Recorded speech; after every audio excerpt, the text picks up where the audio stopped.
I'd also like to acknowledge that today we're on Larrakia country. This is the place that I first began my career in government in 2006 and have had the pleasure of calling home on and off over the last 16 years. So it's really great to be back, though it is a little bit steamy. So today I will focus on 2022. It has been a year of biosecurity, and many of you will recall that in March this year was when Indonesia first confirmed lumpy skin disease in their country. At that time, I was actually working with the National Recovery and Resilience Agency as the head of engagement. Again, a completely different story about what a vet was doing leading an engagement team. But we were knee-deep in flood-impacted communities in northern New South Wales at the time. So dealing with very traumatised communities, deploying recovery support officers, and some of my former colleagues are here today to help impacted communities with relief and recovery efforts. So it was quite surprising when I got a phone call from Mark Shipp at the time. And I remembered launching into an update for him on the impacts to livestock and wildlife from the flood events. And he very, very quickly cut me off. But Beth, he said, we've got Japanese encephalitis in South Australia, in southern areas of Australia, somewhere where we never would have predicted for Japanese encephalitis to have turned up. And he said, and we're about to have an official notification from Indonesia that lumpy skin disease has also moved into the region. So needless to say, within a week, I transitioned back from my work in the emergency management space back into where my professional expertise was in biosecurity, and a real privilege to do that from the north again. After 4 years in chilly Canberra, I can tell you it was a relief to be able to warm my bones up again in the north. So whilst the title of this talk is 2022 in focus, of course the story starts well before then, and I'll spend a little bit of time on the context. And also a nice alignment with the theme of the conference From Here to There Together. So there's really two key takeaways that I want to talk about this morning. The first is that the sustained pressure on our biosecurity system is not going to go away anytime soon. So although the media cycle may have slowed down, we can't afford to get complacent. And I'll talk a little bit more about what those drivers are and why that's the situation that we're forecasting. My second takeaway is that no singular effort will lead to our success. Instead, it's our combined effort, it's a partnership, it's from businesses across the supply chain, through industry, through government, through our international connections. And all of those bits are vitally important for us to get this right.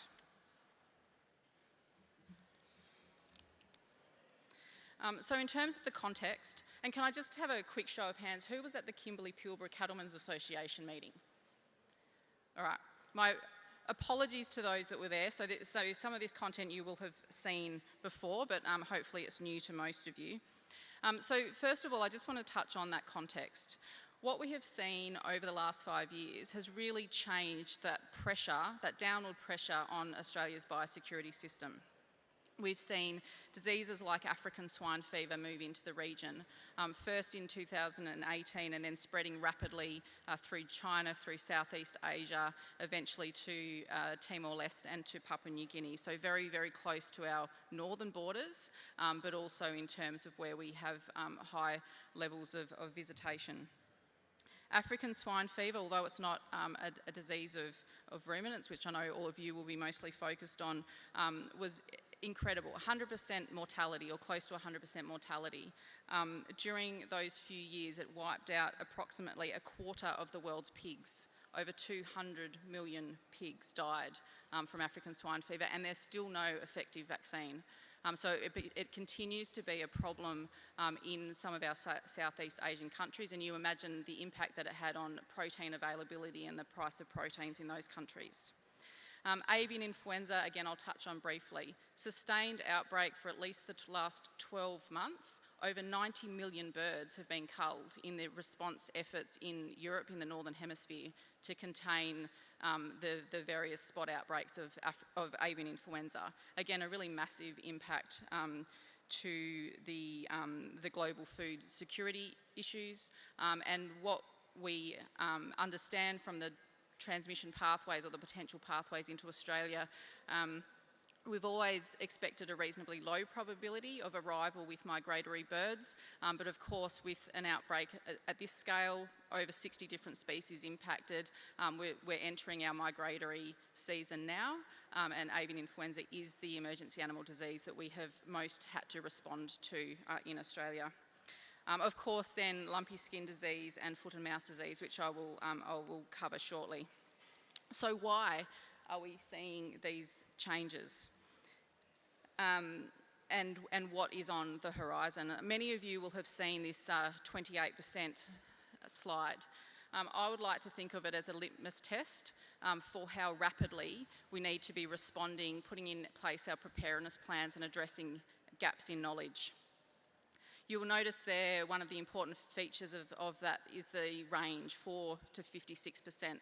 And that really indicated the level of uncertainty and gaps in knowledge that our experts had discussed during that process. So there is work underway to try to address some of those knowledge gaps, including how competently some of the vectors can transmit it, how long the virus survives, how many of those insects need to bite one animal to infect it at a time, what are those pathways, and that deeper quantitative analysis will really inform the risk. But the key message there is it's a warning signal that we can't afford to be complacent, and that we must get our preparedness in place now so that we are equipped to respond should we have to.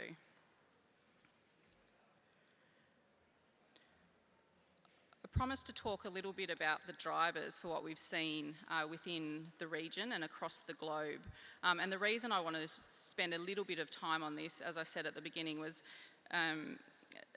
to make it clear that this is not a situation that we're going to deal with in 2022.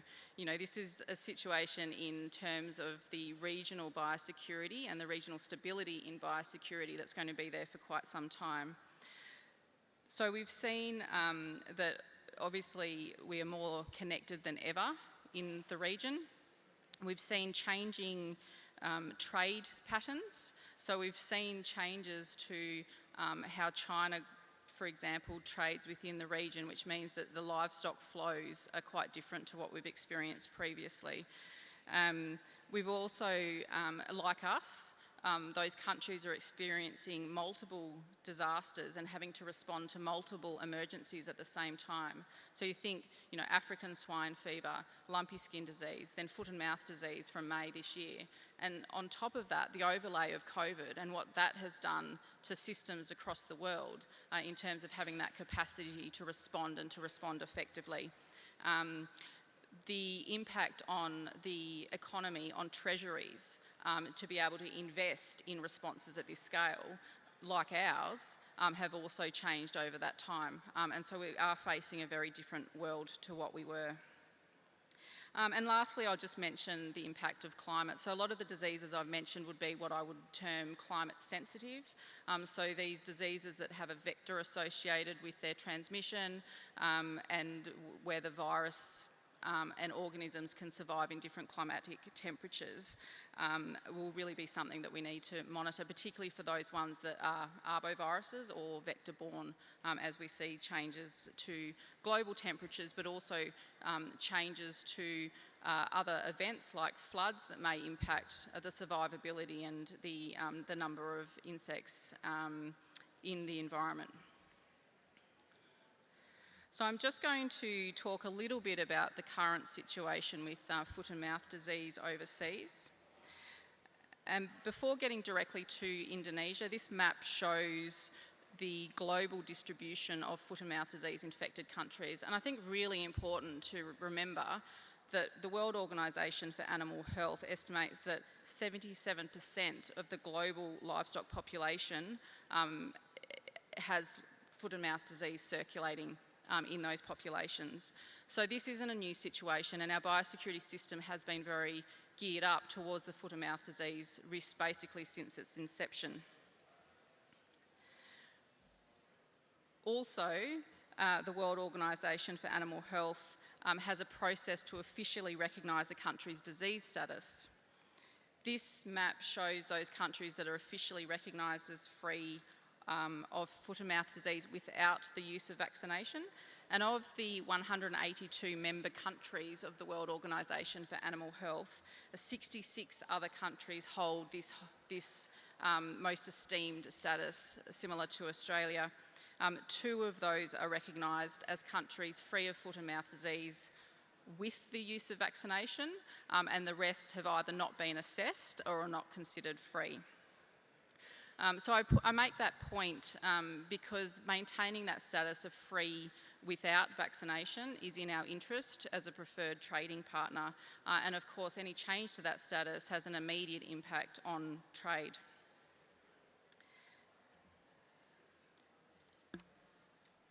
So now on to Indonesia. As many of you will know, it was officially confirmed in Indonesia in May 2022. It spread very rapidly across 26 provinces out of the 37 provinces in Indonesia. I think there's around 11 provinces now that are no longer reporting disease, but of course that's the official data, and we would expect that there is disease circulating in some of those areas still. To date, there's been almost 600,000 cases reported. And the response effort, as many of you would have been aware through the media cycles and other information sources at the time, the response did start slowly. So movement controls were ineffective. There's many other drivers, of course, in Indonesia and our near neighbours in terms of food security, religious and cultural custom and those types of things that mean strict movement controls are often not effective. The response is now well underway.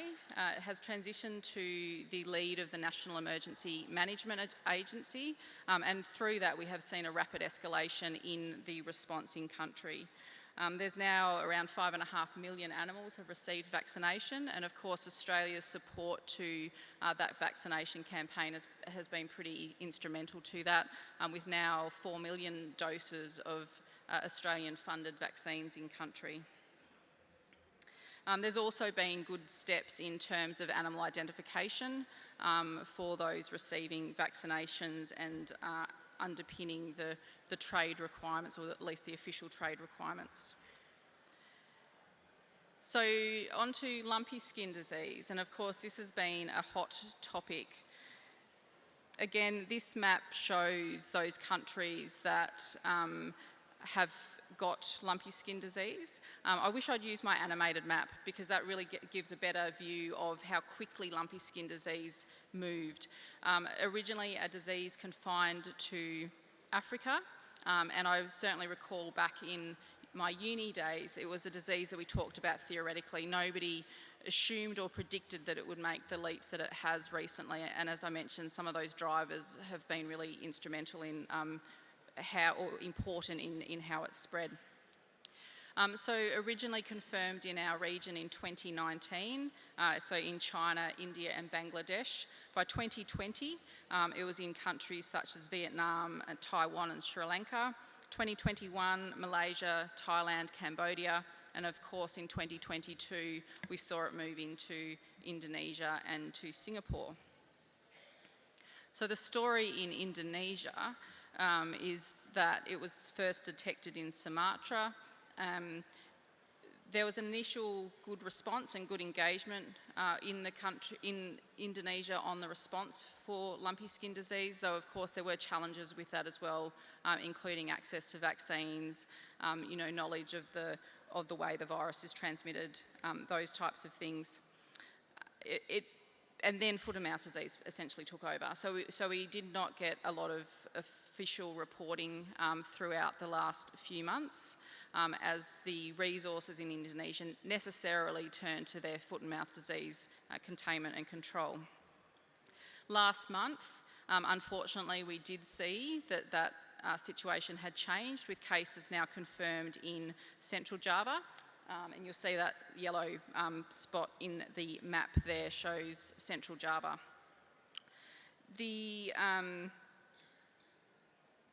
The last report that we had was of 30 cases. That's through the official data. We can assume that it's going to be quite a lot higher than that.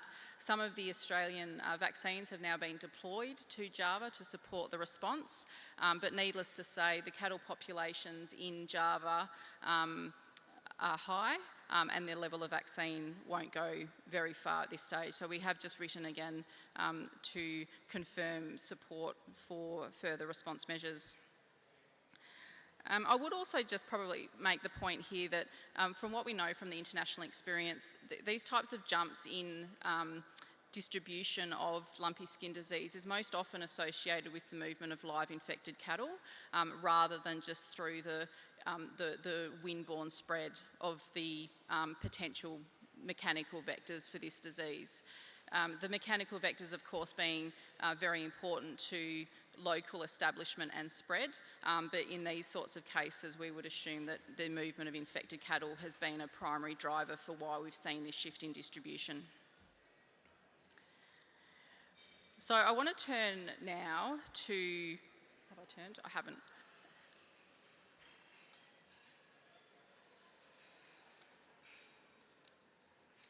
So I want to turn now to what we've done. I talked about that litmus test of the urgency of the action to get our preparedness plans and our response arrangements in place. So of course, one of the things that we've been most concerned with, and all of you will be concerned with the same thing, is the predicted impact on exports. So I'm actually going to let my colleague and good friend Nicola Hinder, who's currently the Acting Deputy Secretary for Agriculture Trade Group, to talk a little bit about what they've been doing. Well, good afternoon or good morning, everyone. My name is Nicola Hinder. I'm the Acting Deputy Secretary responsible for Agriculture Trade over at the Department of Agriculture, Fisheries and Forestry. It's a genuine pleasure to be here today and forming part of Beth Cookson's presentation for everyone about what we're doing at the moment to counter potential trade impacts associated with FMD, LSD, or indeed a variety of other emergency animal diseases. Undoubtedly, the threats are increasing, and what we're also seeing is that increased attention's being paid to what might happen should, and fingers crossed it won't, with all of the excellent work that everyone's doing, both in industry and in government, to be able to have a look at the threats and the trade impacts for what might come.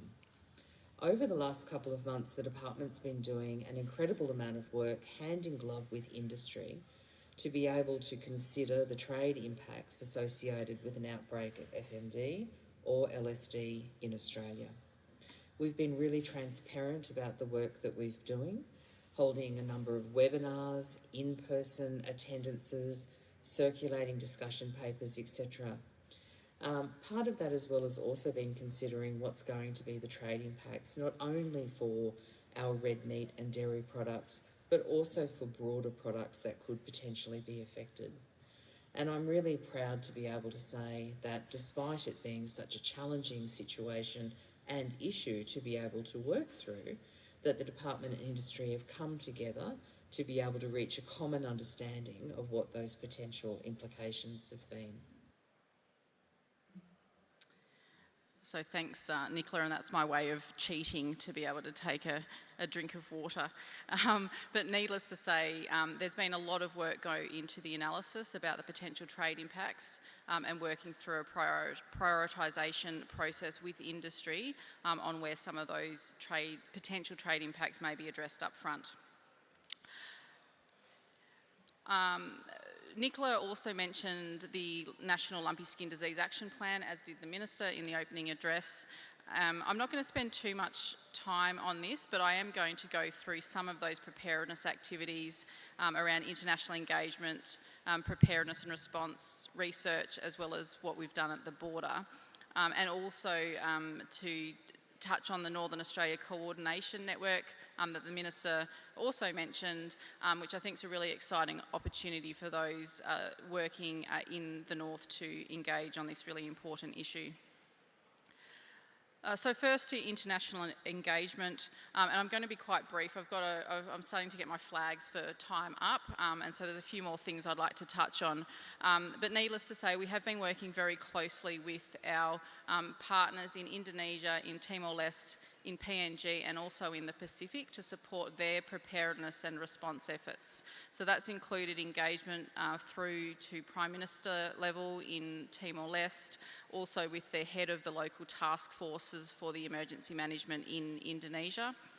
When I first used these pictures, they were the only ones I had available, so I had an excuse for the shameless self-promotion. Now it's just laziness. So again, apologies for all of the photos of me traipsing across Southeast Asia.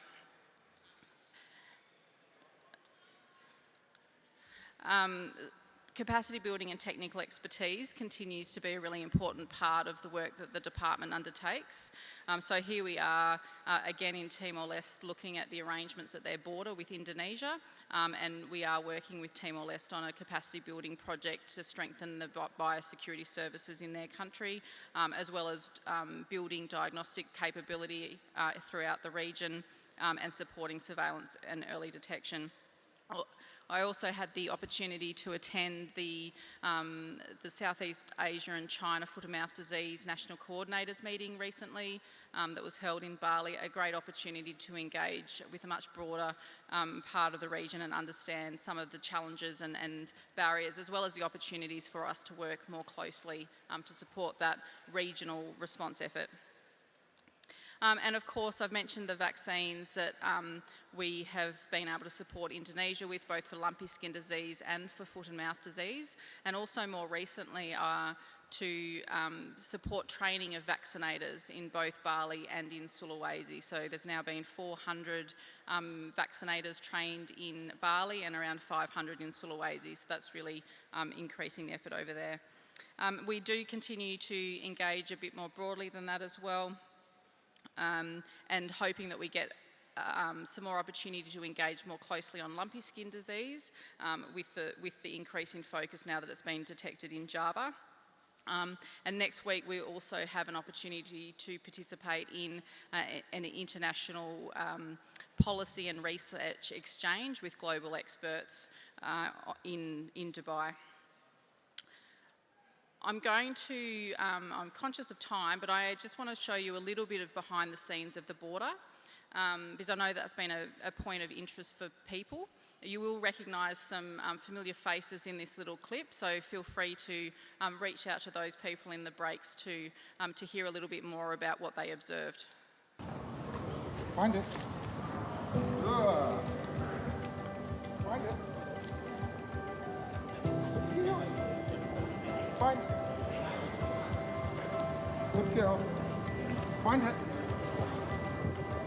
Good girl. All right. Excuse me, can I see a declaration card, please? Thank you. Question number 6. Do you have any meat products at all? No. So nothing, no sandwiches, beef, pork, chicken? We're fully committed. We've got hundreds of biosecurity officers out here, day in, day out. They take great pride in the work that they are doing. They're implementing and maintaining Australia's biosecurity. We are doing everything we can to keep FMD out of the country.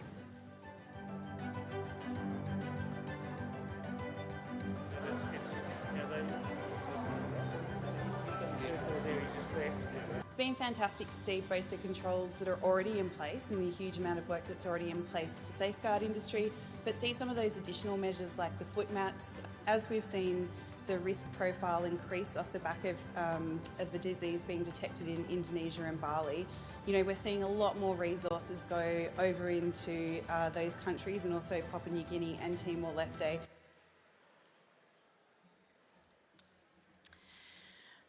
There's a couple more points I want to make, and I'm conscious of time. So I've spoken about these things in terms of our needs to address some of the gaps in our preparedness and response, knowledge around vectors, also emergency response arrangements, and very pleasingly the lumpy skin disease AusVet plan response policy has been updated this year and is now available through the AHA website. Also, addressing one of the critical vulnerabilities for us in terms of being able to respond effectively in having access to an effective vaccine. So there's two arms to the work that we're doing there. One is to establish an emergency use permit for the currently available, commercially available vaccines, and no country has successfully controlled lumpy skin disease without a vaccine, so it is a very fundamental part of our preparedness. So that works well in train, and of course we continue to support and investigate opportunities to be involved in research and development of new vaccines which may offer benefits from a safety and efficacy perspective. So on to some of the, what I'm going to call the new paradigms, and I know Luke's actually going to touch on some of these things in his talk, which is a great compliment, but I want to talk a little bit about the work that the Joint Interagency Task Force on Exotic Animal Disease Preparedness reported on earlier this year. There was 14 recommendations, but a number of those I think really push our thinking around biosecurity response into that next generation, into that next realm of how we need to partner and work together. So the first is to recognise that in terms of the speed and scale of response that would be required for something like foot and mouth disease, the biosecurity response system would quickly be overwhelmed in terms of its capacity. So working now with our emergency management colleagues through those structures and infrastructure to understand how that coordination architecture would work is really important, and very pleasingly those discussions have started to happen at both the Commonwealth level as well as through all of the jurisdictions. There's also the need to accelerate the development of national crisis communications strategy, and that's really stemmed from this appreciation that and you guys would know this more than most industries, that social licence is really critical to being able to effectively respond and implement policy. What we saw in the UK during their previous responses to foot and mouth disease is the outrage to the response to quickly return to free status can impede and can impact on that level of commitment to the response strategy. So getting that right up front and for the effective, rational communication through all layers of the industry, from government through industry through business is going to be really critical, and having some of that framework in place now.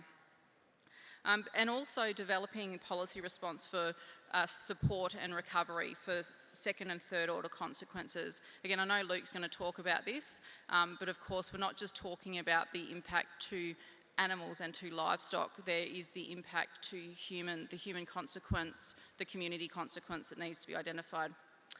So where do I see some of those areas for preparedness and where we're currently at? These are just my opinion, but I would say that we're in a very different place for foot and mouth disease and lumpy skin disease. We've focused on foot and mouth disease for a long time. We've got good response plans in place. They've been tested, they've been exercised. So what we now need to work on is that speed and scale of response, being prepared to be courageous and make those decisions early, working through the social licence issues, and of course getting traceability right, which is a critical part of that response. In terms of lumpy skin disease, because it has become a recent focus since 2019 with that spread through the region, there's more unknowns that need to be addressed. So this is where we talk about the research and development.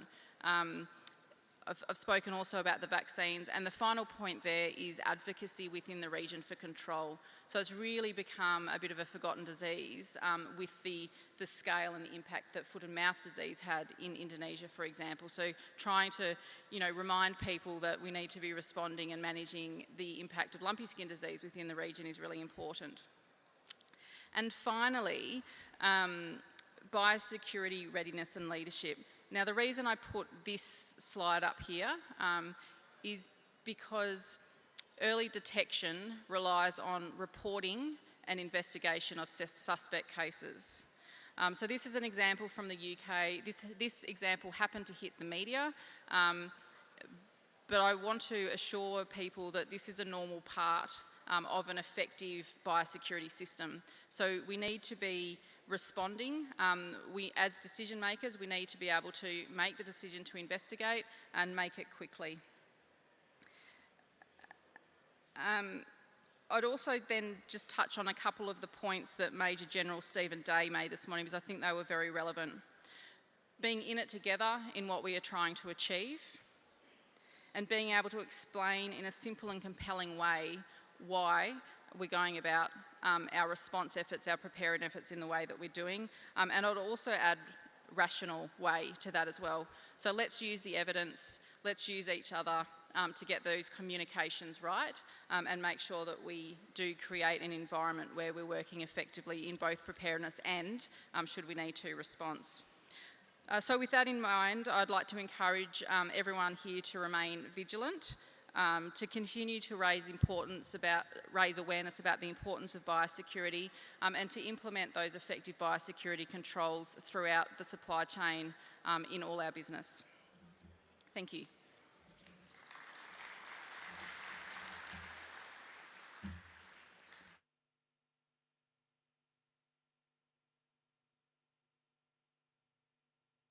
Beth's happy to take a question or two if you've got something in mind. Straight right at the front here. Mike's around. Yeah, Mike coming. Thank you.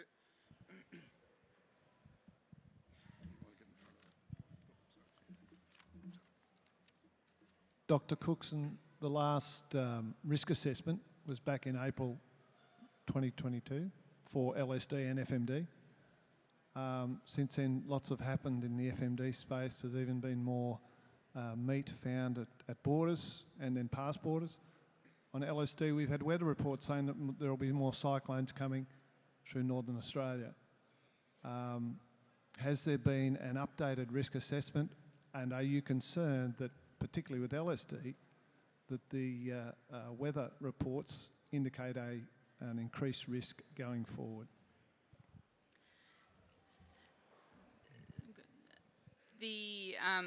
So the first part of the answer is we haven't updated those estimates, and the reason for that is that the structured expert judgment process was a rapid process to obtain an indication of the changing nature of the threat, so that we could put in place measures to respond to that.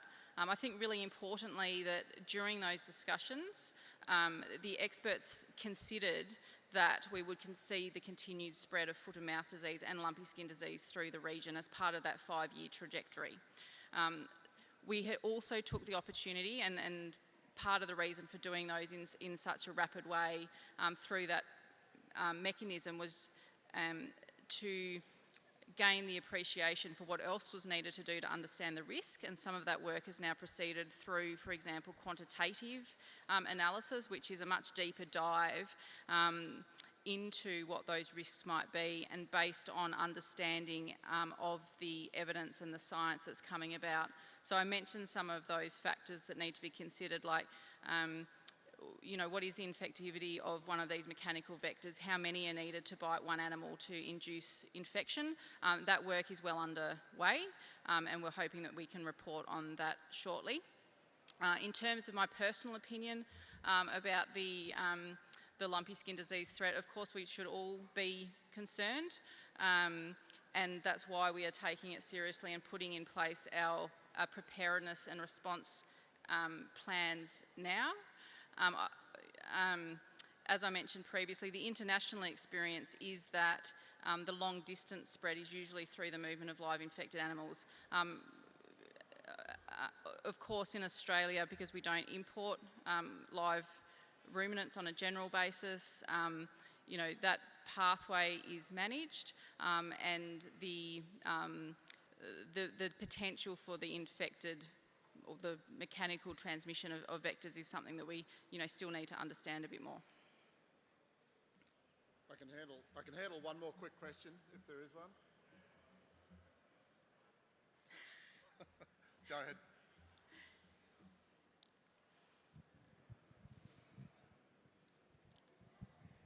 So what did that quantitative analysis indicate as far as risk goes for FMD and LSD? It's still being worked through from a peer review process. So we are just finalising that. What I can share with you perhaps that the evidence from the literature is that you are likely to need more than one infected vector to induce transmission. So in terms of the assumptions around the risks, and perhaps some of the assumptions in the earlier risk assessment was that one infected vector was enough. It's now starting to appear that you would need multiple of those insect vectors to land on a single animal through a wind-borne event in order to create an infection. But again, that evidence is still being worked through and will be available shortly.